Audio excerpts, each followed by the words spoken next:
እስኪ አሁን በምኗ ነው የሚቀናው? አባዬ ነው። እኔ እንደውም ሲያት ልጁ ነው የምትመስለኝ።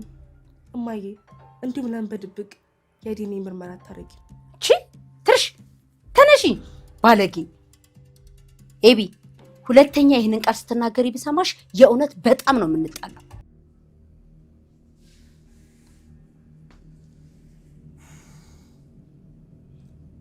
አቢጌል አቢጌል። ወይ ዳድ ዳዳት በይ። ስንቴ ነው የምነግርሽ? ጠራኸኝ? ግቢና በሩን ዝጊ። ግቢና በሩን ዝጊው አልኩሽ። ቦርሳውን ክፈችው።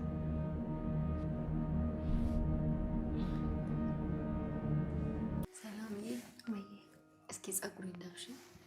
ለምን? በቃ ደስ ሰላም። እናትሽ ጸጉርሽን አትዳብስሽም ነበር? አንቺን እኮ ነው የማወራው። ለምን አባዬ? ነገርኩሽ እኮ አባትሽ ነኝ። አድርግ የምልሽን ነገር ታደርጊያለሽ። ቦርሳውን ክፈችው። ምን ነው ዝም አልሽኝ? እናት የለሽም እንዴ? አይ ታዲያ ምን ነው መናገር አልፈለግሽም? አዎ ሰላም። እሺ ይሁንልሽ እኮ። ለምንድን ነው የምከፍተው አባዬ? ክፈችው አልኩሽ። አንቺ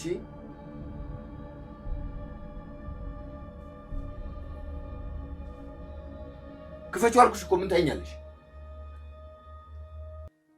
ጸጉርሽ ደግሞ በጣም ነው የሚያምረው። ያንቺም እኮ በጣም ያምራል። ጸጉሬ ቢያምር ምን ዋጋ አለው ብለሽ ነው? ጎረምሳ ያላደነቀው ኪችን ውስጥ ለረገፈ ውበት ጸጉር ምን ይሰራለታል ብለሽ ነው? ይህን እንድታደርጊ የገፋፋሽን ምክንያት ማወቅ ፈልጋለሁ። መቼም ከመሬት ተነስተሽ አላደረግሽው። እኔ አላውቅም አባዬ። ዳጣ ነች እኔ ሌባ ለማስባል ቦርሴ ውስጥ የከተተችው።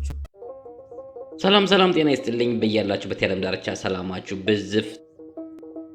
ሰላም ጤና ይስጥልኝ የቻናል ተከታዮች በያላችሁበት የዓለም ዳርቻ ሰላማችሁ ብዝት ትርፍርፍ ይበልልኝ እያልኩኝ እነሆ ዛሬ በክፍል 6 ተመልሼ መጥቻለሁኝ። እስከ ፕሮግራም ፍጻሜ አብራችሁ ትቆዩ ዘንድ የአክብሮት ግብዣዬ ነው። ታዲያ አብራችሁ ስትቆዩ ለዚህ ቻናል አዲስ የሆናችሁ ቻናሉን ሰብስክራይብ፣ ቪዲዮውን ላይክ፣ ሼር ማድረግ እንዳይረሳ ለማለት እንወዳለን። እንግዲህ ሁላችንም አንጀታችን የምትበለው ዳጣ በዚህ ቤት ውስጥ በብዙ ነገር እየተፈተነች እንደሆነ እናውቃለን።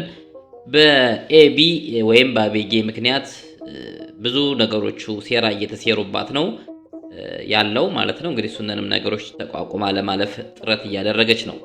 ምክንያቱም ዳጣ አቤጌ የተለያዩ ሴራዎችን ብታሴርባትም አባቷ ደረጀ ከምንም በላይ ፍቅር እንደሚሰጣት ስለምታውቅና የሱን ጭንቀት ስለምትረዳ የሚደርስባትን ነገር ተቋቁማም በዚህ ቤት ውስጥ ለመቀጠል ጥረት እያደረገች ነው እንጂ የዘመድ ልጅ ብትሆን ኖሮ በእርግጠኝነት አቤጌ የመጀመሪያውን ሴራ እንደሰራችባት ራሱ ከዚህ ቤት ወጥታ የምትሄድበት ሁኔታ ነበር የሚፈጠረው ማለት ነው።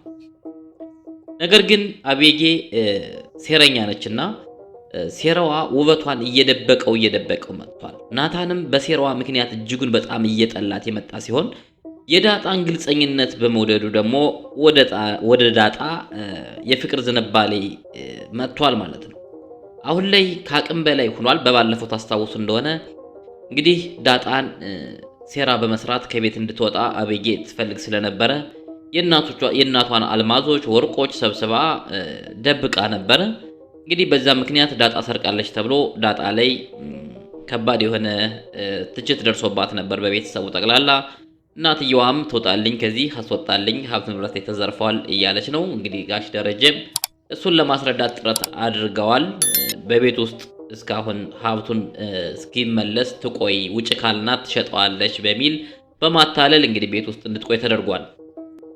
ነገር ግን በጊዜ ሂደት አቶ ደረጀ በመጠራጠራቸው አቤጌ የፍቅር ቅናት እንዳለባት ስለምታውቅና ዳጣ ደግሞ ናታን ጋር ያላትን ግንኙነት አቤጌ ስላልወደደችው አቤጌ ይህንን ሴራ ትሰራለች ብሎ ስለጠረጠረ እንግዲህ አቤጌ በእናቷ ቦርሳ ውስጥ ወይም በራሷ ቦርሳ ውስጥ አቤጌ የእናቷን ወርቆችና አልማዞች ወስዳ አስቀምጣ ገብቶታል ማለት ነው።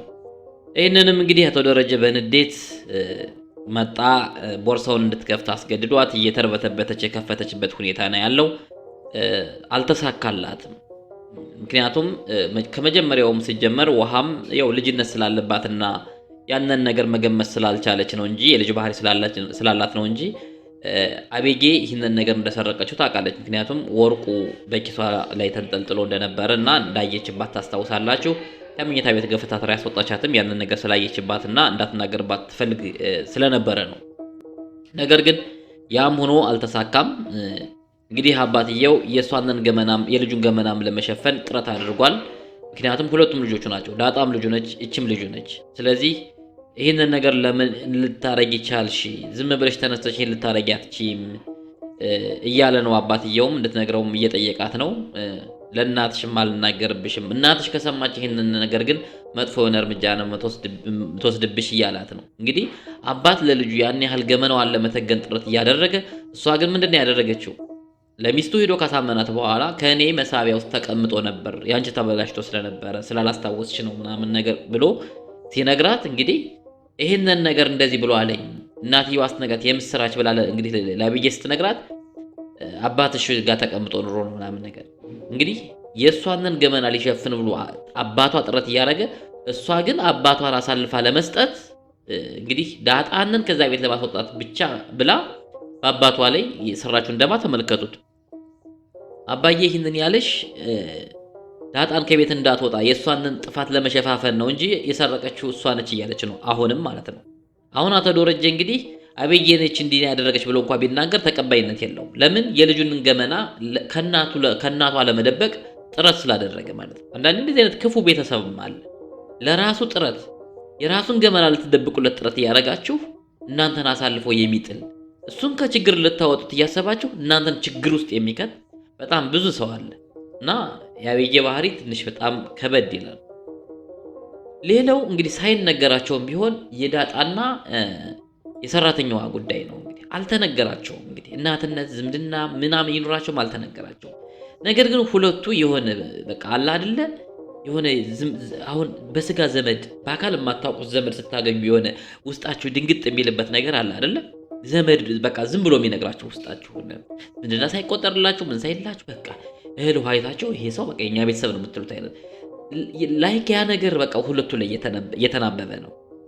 በቃ ዳጣም ሳይነገራት የሆነ የእናትነት ስሜት እየተሰማት ነው ከሰራተኛዋ ጋር፣ ሰራተኛዋም እሷን የልጅነት ስሜት እየተሰማት ነው። ነገር ግን በውስጧ ብዙ ነገሮች አፍና የያዘችው ነገር ስላለ ሰራተኛዋ ለዳጣም ለመናገር ከበዳት። ዳጣና ያያችሁት ልጅ የለሽም ምናምን ስትላት ደነገጠች እቺ ሴትዮ። ምክንያቱም እዚህ ቀደም የወለደባት ከዚች ሴትዮ ነው ከሰራተኛዋ ነው። ዳጣ ያለምንም ጥርጥር ልጇ ነች የሰራተኛዋ። ለዛም ነው በቃ ስለተረገዘች በዚህ ቤት ውስጥ እንዳትወለድና እሱ እንዳይዋረድ ስለፈለገ ነው ልጅቱን አውጥቶ የጣለባት።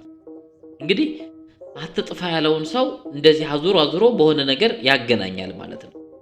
ምናልባት ከዚህ ቤትም ሳትወጣ የቆየችበት ምክንያት በቃ ልጇን ለማግኘት ስትል ሊሆን ይችላል ብዬ አስባለሁ።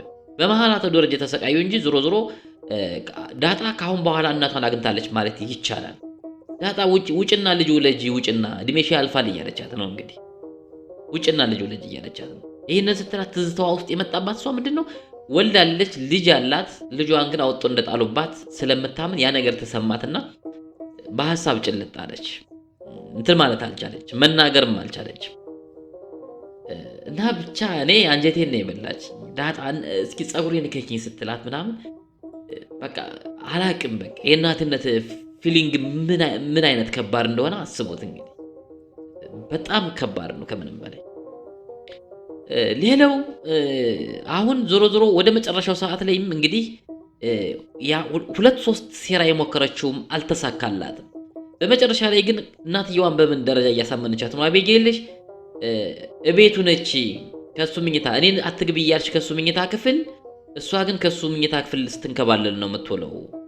ይህንን ደግሞ አሳይሻለሁ በአካል ምናምን አለቻት። እውነትም ጠብቃ እንግዲህ አይታችኋት ከሆነ ዳጣ ለናታን ፍቅር አይደለም ያላት፣ ያው የእህት የወንድምነት አይነት ፍቅር ነው ያላት። ነገር ግን ናታን በሙሉ ልቡ በንጹህ ፍቅር አፍቅሯታል፣ ከልቡ አፍቅሯታል ዳጣ ግን ይሄ የሚገባት ጉዳይ አይደለችም። ይሄ የምትረዳ ልጅ አይደለችም።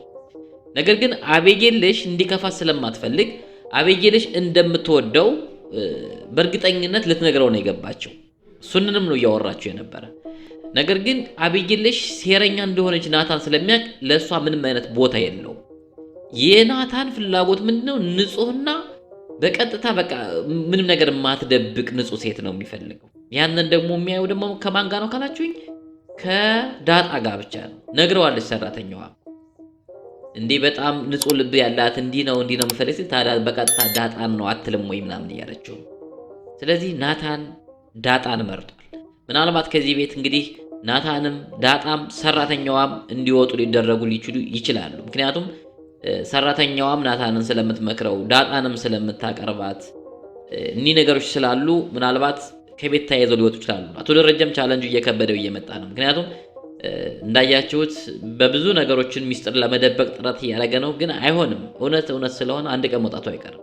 እንግዲህ እቺ ማትረባ ልጅም አብይልሽ ዲኤንኤ መመርመር አለብሽ፣ ማንም ሰው ሳይቅ ለምን ዲኤንኤ አንሞክርም እያለቻት ነው። እንግዲህ ይሄ ደግሞ ሰይጣናዊ ስራ ስለሆነ ቀስ በቀስ ይሰርጻል በሰዎች ላይ። እናትየዋ ቀስ በቀስ ማዳመጡ አይቀርም። እንደዚህ አይነት ነገሮች የሆኑ ነገሮች ፌል ሲያደርጉ አንድ ቀን እውነትም ምርመራው መደረግ አለበት ብላ መጠየቋ አይቀርም ብዬ አስባለሁኝ። ያ ነገር ከተደረገ ደግሞ አቶ ደረጀ የማይሆን ሪስክ ውስጥ ይገባል። አሁንም ሪስኩን ለመደበቅ ዳጣም የማታውቀው ጉዳይ ላይ እሷ የት እንደተወለደች እየጠየቀቻት ነበር። እንግዲህ እንዳያችሁ ሳሎን ላይ እሱ ደግሞ ቀድሞ የጓደኛዬ ልጅ ነች የተወለደችው ድሬዳዋ ነው ብሎ ለእሷ ተናግሮ ስለነበረ በአቋራጭ ደግሞ ልጅቱ ስትጠየቅ እንግዲህ ያልሰማችው ነገር ስለሆነ በጣም ተደናግጦ ነበር አቶ ደረጀ። ወደ መኝታ ቤት ክፍል ጠርቶ እንግዲህ ሐሳቧንን አስቀይሮ እንደዚህ ነው የጓደኛዬ ልጅ ነች የተወለደችው ድሬዳዋ ነው እያላት ነው። ግን በመሃል አቶ ደረጀ ከባድ የሆነ ጭንቀት ውስጥ እየገባ ነው። ስለዚህ አቶ ደረጀ ከዚህ ሁሉ ጭንቀት ለመገላገል ሰራተኛዋንም ከቤት እንድትወጣ ማድረግና ዳጣን በቀጥታ ሰበብ ፈልጎ ይሁን ምንም ፈልጎ ወደ ሰራተኛዋ በመውሰድ ልጇ እንደሆነች መናገርና ይቅርታ ጠይቆ ሁለቱን ማገናኘት ግድ ይለዋል ብዬ አስባለሁኝ። ምክንያቱም የሱ ጭንቀትም ቀስ በቀስ እየጨመረ እየሄደ ስለሆነ ማለት ነው።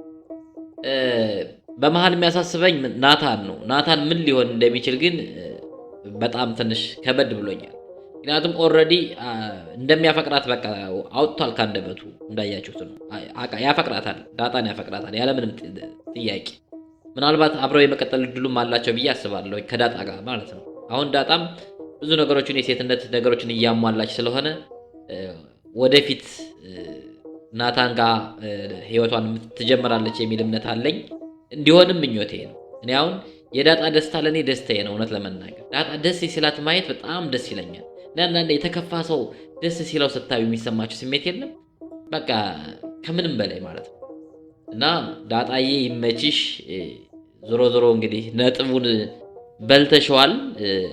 አበየለሽም እንግዲህ በሴራ እንዳበደች ናት እንደምታዩት። እንግዲህ በመጨረሻም ላይ መኝታ ቤት ድረስ ለሷ እየለፋችላት እንዲወዳት እየለፈችላት አበየለሽ ተወዳሃለች ብላ ፍቅሯን እየገለጸችላት፣ እሷ ግን ነገሮችን በማዞርና ሌላ ሴራ በማሰብ እናቷን እዛ መኝታ ቤት ድረስ በመሄድ ዳጣን እንድትሳፈጥ ወይም አስደንግጠዋታል ማለት ነው። ወይም ለምን ገባሽ በሚል ዳጣን ደግሞ ሌላ ነገር ውስጥ ላይ ለማስገባት ጥረት እያደረጉ ነው ማለት ነው።